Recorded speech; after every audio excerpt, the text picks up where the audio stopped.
High বন্ধুরা, আসসালামু আলাইকুম। আমাদের এসকে কিচেন অ্যান্ড ব্লগসে আপনাদের স্বাগত। আবার একটা নতুন রেসিপি নিয়ে চলে এসেছি, বোয়াল মাছের ঝাল।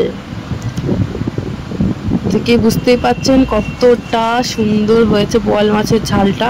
চলুন রেসিপিটা দেখে নেওয়া যাক। বোয়াল মাছ আমি কেটে নুন মাখিয়ে রেখে দিয়েছিলাম ধুয়ে। এর মধ্যে কড়াইয়ের মধ্যে দিয়ে দিচ্ছি বোয়াল মাছগুলো।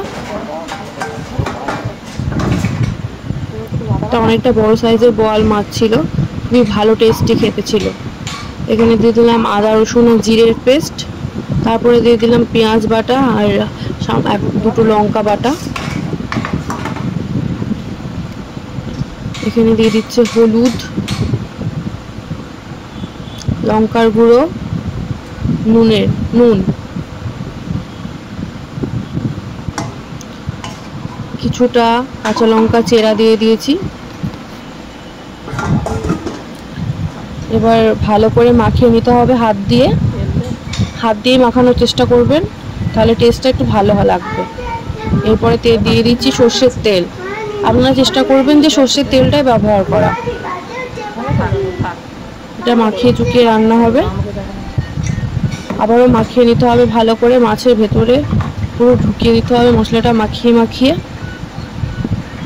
মাখানোর ওপরেই কিন্তু মাছটা খেতে ভালো লাগবে।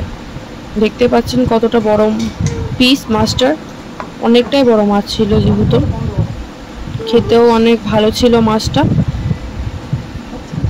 এরপর জল অ্যাড করতে হবে। জল অ্যাড করে নিয়েছি।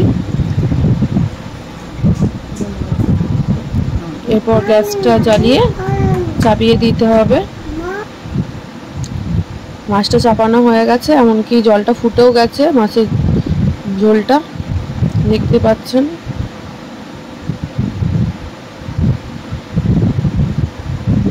অনেক ভালো একটা গন্ধ বেরোচ্ছিল মাছটা দিয়ে, খুবই ভালো হয়েছিল মাছটা। আপনারা চেষ্টা করুন। মাছটা রেডি। বেশি